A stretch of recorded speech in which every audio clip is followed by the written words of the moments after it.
Meanwhile, in the very south of Gaza, Palestinians in Rafah have received more evacuation orders today. An estimated 350,000 people have already fled the city in anticipation of a full-scale Israeli assault. Well, joining me now live from Jerusalem is our correspondent Irris Makler. Irris, first of all, what can you tell us about what's happening in the ground war at the moment in Gaza? What I can tell you is that Israel is briefing Washington, its ally, about what is going on in the ground war. And we heard that the Defense Minister, Yoav Gallant, spoke to Secretary of State Antony Blinken last night. What I'm hearing from the ground is a description of a huge amount of airstrikes, very loud, with sonic booms, breaking the sound barrier. And I'm reading from people in Rafah and from Hamas fighters in Rafah. I'm reading on WhatsApp that they say that in an area near the George Street, amazing that there's that name in Rafah, but in an area near George Street on the east of Rafah, they are fighting, and they say there's intense clashes we are within 5 kilometers of each other. So that is what is going on at the moment from the ground. There is also fighting back up in the north. It's interesting. It's not been very well explained to the Israeli public, but I have heard military analysts from the United States explaining what's going on there as actually a policy. You go in, you defeat in this insurgency, you go in and you defeat the militants, and then you don't stay and make your military a target, you leave. And when they come back, you come back. But that hasn't been well explained to the Israeli public, who don't understand why Israeli troops are going back into areas in the north where they have already been fighting. One other important thing is that Egypt has announced late last night that it's joining the South African action in The Hague at the International Court of Justice against Israel. That's a big shock for Israel. Didn't expect this. There is an ongoing relationship between Israel and Egypt, who are not only neighbours now at peace, but actually allies in many issues. And so this was a shock for Israel. I think Egypt is worried about Rafah because it's on its border. That is the border between Gaza and Egypt.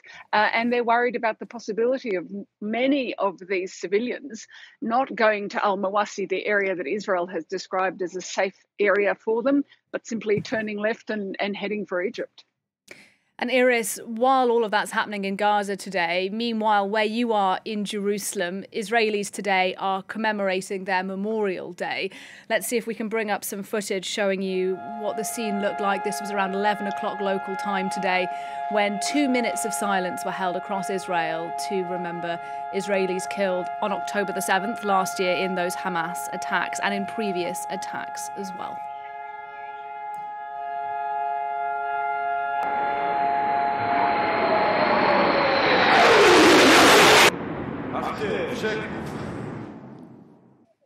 Well, at that official ceremony there was the Prime Minister, Benjamin Netanyahu. Let's have a listen to what he had to say there.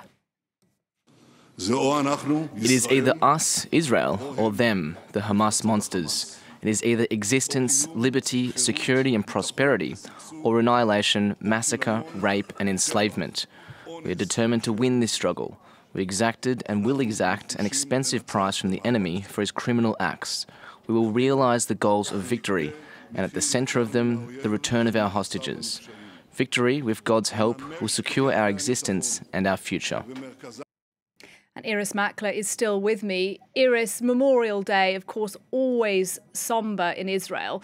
Tell us, though, particularly what the mood is like this year, given the war. It's always somber, but this year is completely different.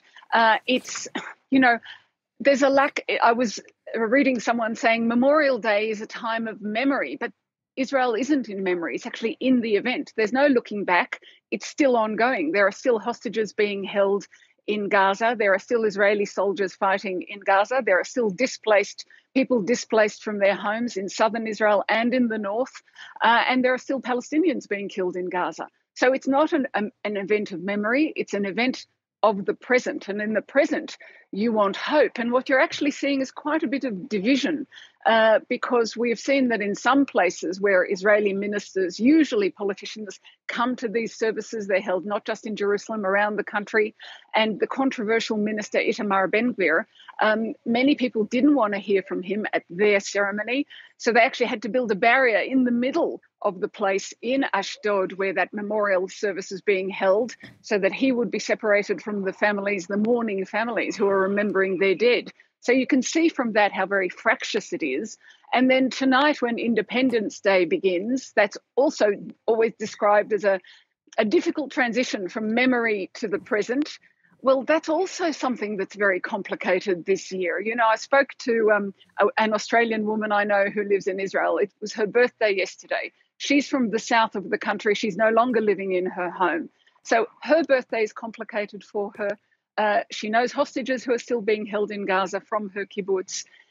Everything is complicated. The National Day is complicated, and her personal day is complicated. So I think this is one of the saddest celebrations of Israeli independence since 1948, since the creation of the State of Israel.